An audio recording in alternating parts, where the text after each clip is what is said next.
I know these are really frustrating times. We are seeing a lot of protests happening about reopening America right now.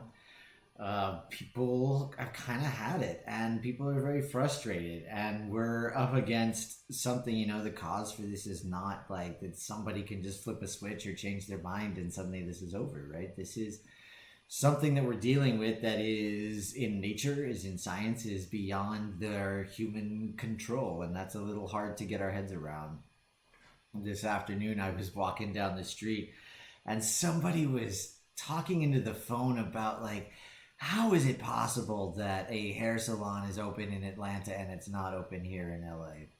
How is that possible? Like, these actually said, how's that scientifically possible? Well, people are making those decisions, and the science hasn't changed. None of that has changed. All of the facts on the ground are still very much the same, and the situation is still very much as serious as it used to be.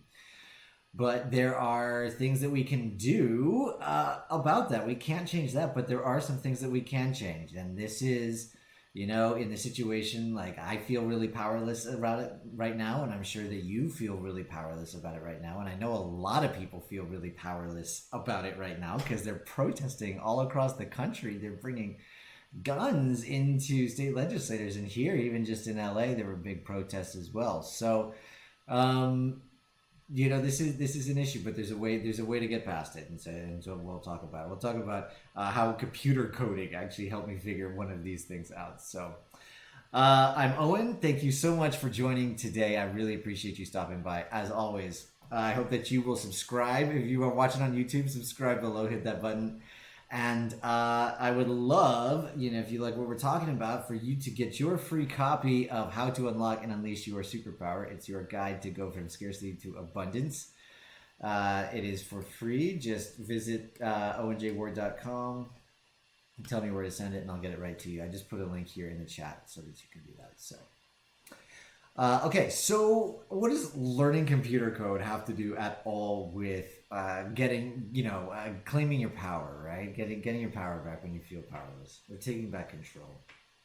So, one of the things that I started doing when I started out my own business, right, I had to find some other thing to get services coming in and to really help people. And as it was appearing after the crash in 2008, 2009, most people needed help setting up their businesses online. We had a similar issue as we do sort of now, is that individuals needed to get online, and more political campaigns were using online. It was a big thing. So I started actually teaching myself how to code websites.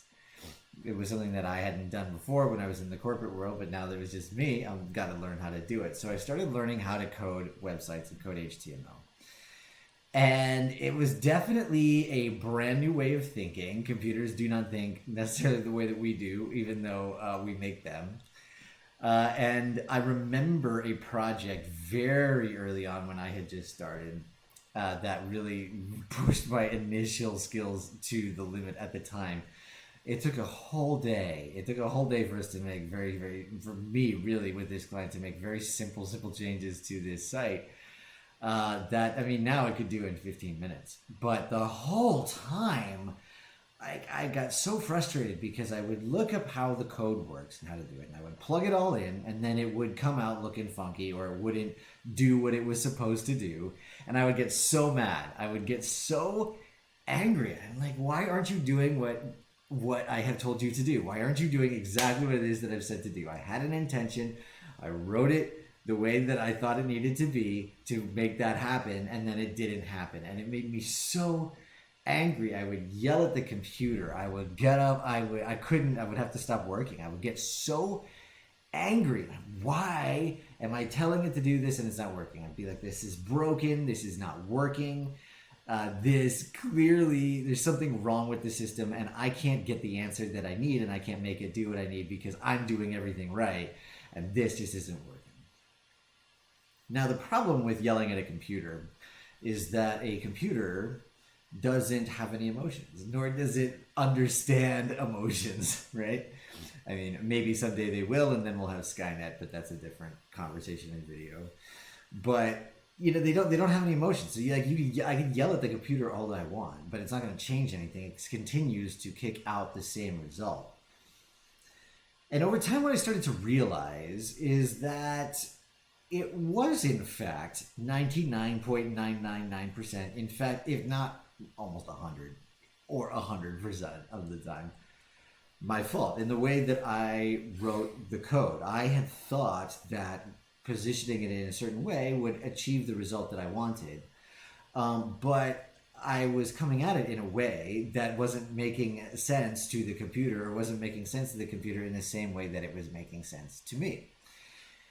And once I would finally figure out, oh, this was an issue of me not fully understanding how to approach this issue, and here's a better way to do it, and then rewriting the code or rearranging the code in a way that communicated with the computer in a way that it understood to provide the result that I wanted, suddenly the page looks great. And suddenly it moves forward super fast. And then suddenly even I take a look at it some way and be like, oh, I understand logically why this makes sense now. I just couldn't see it before. Evan, yes, we are indeed really live. Welcome aboard. Thank you, sir. If you got questions, you let me know. But so the deal is that, if I just kept beating my head against the same problem with trying my own solution, which clearly wasn't working, it wasn't getting through, I wasn't going to make any progress. It was only once I was willing to understand that I could change how I was seeing the situation, and that I could adjust myself differently and take different actions, that I could then move forward. And now life is so much easier. Life is so much greater. And I look back at this whole day that I spent in agony over this website and be like, wow, it was all so much easier in retrospect.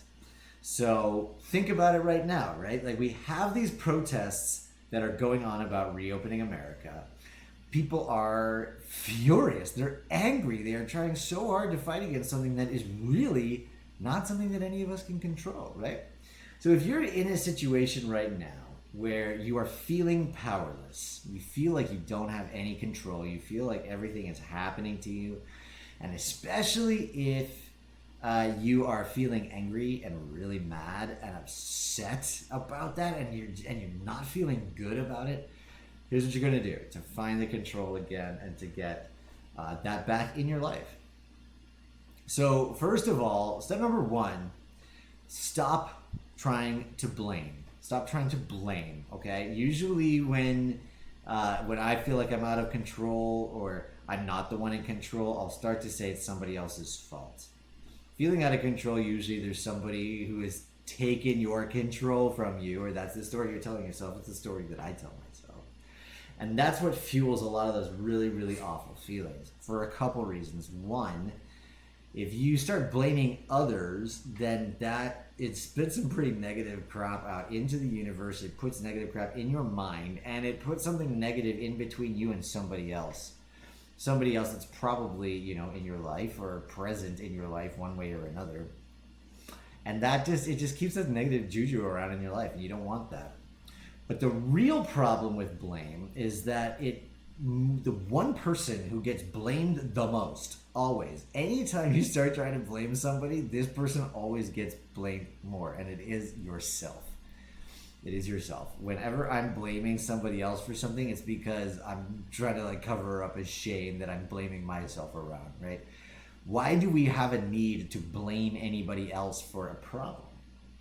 Because we have some shame around it. Why is there a story right now about trying to blame China for the creation of a disease that we know by science has come from wildlife, is a part of nature, right?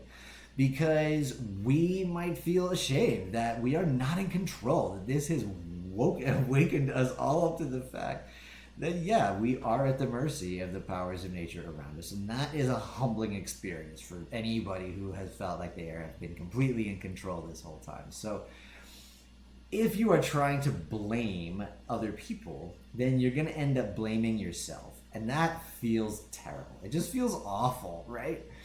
So the easiest thing, and especially the fastest way to get your control back when you're feeling powerless, is to just stop looking for blame.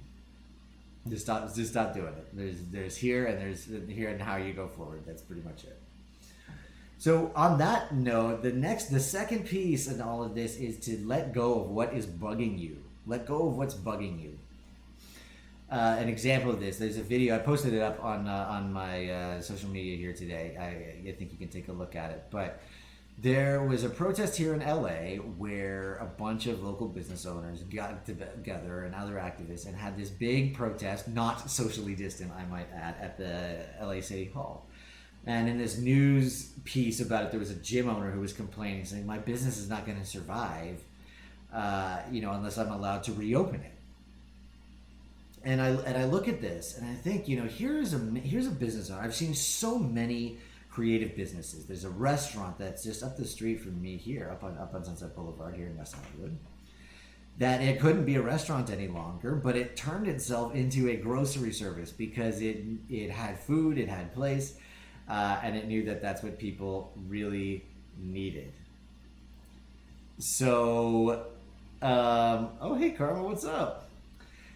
So it's what people really needed. It's what people, and they found a creative solution. Those people chose to use that time to figure out a new way to serve in the new normal and to serve themselves too. Whereas this gym owner used the same amount of time to complain and to go to this protest, which is going to ultimately change very little. So, if he was able to let go of the idea that he can only make money by physically operating a gym that requires people in it, then suddenly the whole world opens up to him. There's so many opportunities, and there are many, many gyms out there who have done exactly this online model. So in order to get your control back, you have to let go of the thing that's bugging you. That thing is in your way. Just put it down. See what's possible without it. Just imagine, right? I know it's hard to think about letting things go, but just imagine for a moment that this one thing is not in your life anymore. And then think about not just what you've lost, but the good things that are now possible in your life because you let it go. And then finally, the last thing you need to do is just get in action. Get in action. You have to do something. It is easier to do something than it is to not do something. There's evidence of this, like even in political campaigns, people vote for yes campaigns more than they vote for no campaigns. We all really do hear yes more than we hear no. So when I think about something I want to do and I want to go and move forward on that, I get excited about it and it makes me feel like I'm moving somewhere in my life. It makes me feel I've got control. When I feel there's something in my life that I'm like, I don't want to do this, then that's when I start to feel really icky and really gross and like I don't have control, and I start blaming other people. I start hanging on to things that are bugging me and I get out of action. So stop blaming people, definitely yourself. Let go of those things that are bugging you. You just don't need them. And they're not worth it right now. We got plenty of things to worry about. And get in action. Get in action around your passion. And if you don't know what your passion is, or if you just need some extra motivation on how to get in action around it, then definitely get your guide to go from scarcity to abundance. You can download that at owenjward.com. Just tell me where to send it and I will get it to you. Evan, thanks for stopping by today. Karma, I love you. Thank you for stopping by today as well. I'm so glad that you were here. I hope that you are staying safe and healthy out there. I hope that you are able to get back in control. I hope that you don't feel powerless, because you certainly aren't. And if you do, these are the tips. Hit me up, join our Facebook group, and I will talk to you tomorrow.